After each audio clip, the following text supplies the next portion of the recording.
ಎಲ್ಲರಿಗೂ ನಮಸ್ಕಾರ. ಸರೋಜ ಕಿಚನ್ಗೆ ಸ್ವಾಗತ. ನಾನಿವತ್ತು ಬ್ರೇಕ್ಫಾಸ್ಟ್ಗೆ ತಟ್ಟೆ ಇಡ್ಲಿ ಮಾಡಿದ್ದೆ. ನನ್ನ ಫೇವ್ರೇಟ್ ಅಂತಲೇ ಹೇಳ್ಬೋದು. ನೋಡಿ, ತಟ್ಟೆ ಇಡ್ಲಿಗೆ 3 ಗ್ಲಾಸ್ ಅಕ್ಕಿ, 1 ಸ್ಪೂನು ಮೆಂತೆ ಹಾಕಿಬಿಟ್ಟು ಕ್ಲೀನಾಗಿ ತೊಳೆದು ನೆನೆಯಿಡಬೇಕು. ಅದೇ ಲೋಟದಿಂದ 1 ಲೋಟ ಉದ್ದಿನಬೇಳೆ ಇಟ್ಟಿದೆ.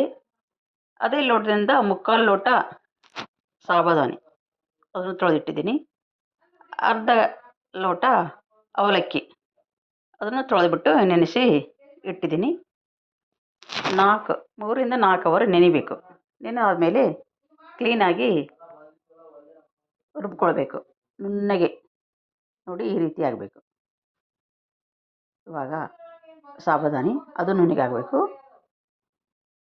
ಆಮೇಲೆ ಅವಲಕ್ಕಿ, ಇವು 3 ಕೂಡ ತುಂಬ ನುಣ್ಣಗೆ ರುಬ್ಕೊಳ್ಬೇಕು. ಇವಾಗ ಇನ್ಮೇಲೆ ಅಕ್ಕಿ ಹಾಕ್ತೀನಿ. ಅಕ್ಕಿನ ಸ್ವಲ್ಪ ಉರುಟಾಗಿ ಸ್ವಲ್ಪ ರವೆ ಟೈಪ್ ಬರಬೇಕು, ಆ ರೀತಿ ರುಬ್ಕೊಳ್ಬೇಕು. ಅಂದರೆ ಇಡ್ಲಿಗಳು ಚೆನ್ನಾಗುತ್ತೆ. ನೋಡಿ, ಈ ರೀತಿ ಆಗಬೇಕು. ಇವು ಎಲ್ಲವನ್ನು ರುಬ್ಕೊಂಡಾಯ್ತು. ಈಗ ಮೊದಲು ಕ್ಲೀನಾಗಿ ಕೈ ತೊಳ್ಕೊಬೇಕು.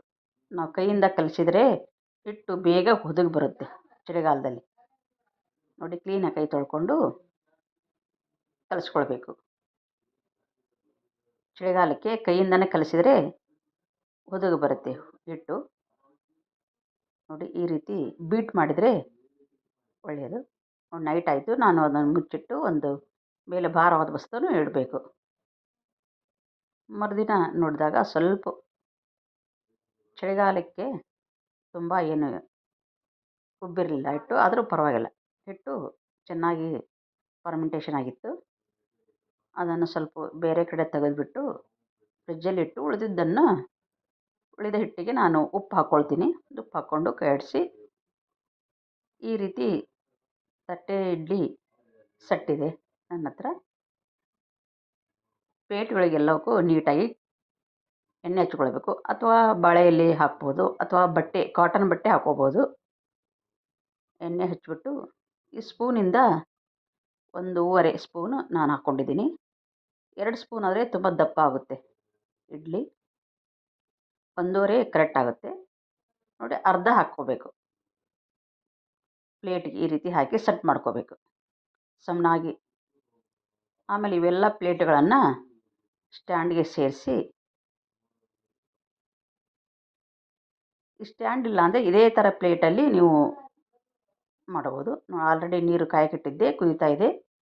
ಇವಾಗ ಅದನ್ನು ಇಟ್ಬಿಟ್ಟು ಒಂದು 5ರಿಂದ 8 ನಿಮಿಷ ಬೇಯಿಸಿ ಸಾಕು. ಅದರ ಜೊತೆಗೆ ನಾನು ಚಟ್ನಿ ಮಾಡಿಕೊಂಡೆ. ನೋಡಿ, ರೆಡಿ ಆಯಿತು ಇಡ್ಲಿ. ಕೆಳಗೆ ಇಳಿದ ತಕ್ಷಣ ಅದನ್ನು ಟಚ್ ಮಾಡಬಾರ್ದು. ಆಮೇಲೆ ಒಂದು 2 ನಿಮಿಷ ಬಿಟ್ಟು ತಕ್ಕೊಳ್ಬೇಕು. ತದನಂತರ ನಾನು ವಡಾದ ಹಿಟ್ಟು ರೆಡಿ ಮಾಡ್ಕೊಂಡಿದ್ದೆ. ನೋಡಿ, ಈಗ ಆರಿದೆ. ಸ್ವಲ್ಪ ತೆಗಿತಾ ಇದ್ದೀನಿ. ಹೂವಿನ ಥರ ಆಗಿದೆ. ನೋಡಿ, ಎಷ್ಟೊಂದು ಸ್ಮೂತ್ ಆಗಿದೆ.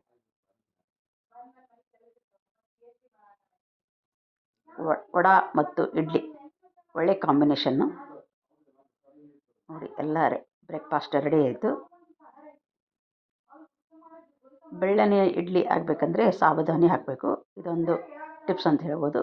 ನೋಡಿ, ಮಲ್ಲಿಗೆ ಅಂತ ಅಥವಾ ಹೂವಿನಂಥ ಇಡ್ಲಿ ರೆಡಿ ಆಯಿತು. ಚಟ್ನಿ ಜೊತೆ ಮತ್ತು ಸಾಂಬಾರು ಜೊತೆ ತುಂಬ ಚೆನ್ನಾಗಿರುತ್ತೆ. ಈ ವಿಡಿಯೋ ನಿಮ್ಗೆ ಇಷ್ಟ ಆಗಿದೆ ಅಂದ್ಕೊಂಡಿದ್ದೀನಿ. ಇಷ್ಟ ಆಗಿದ್ರೆ ಲೈಕ್ ಮಾಡಿ, ಶೇರ್ ಮಾಡಿ, ಪ್ಲೀಸ್ ಸಬ್ಸ್ಕ್ರೈಬ್ ಮಾಡಿ. Thank you.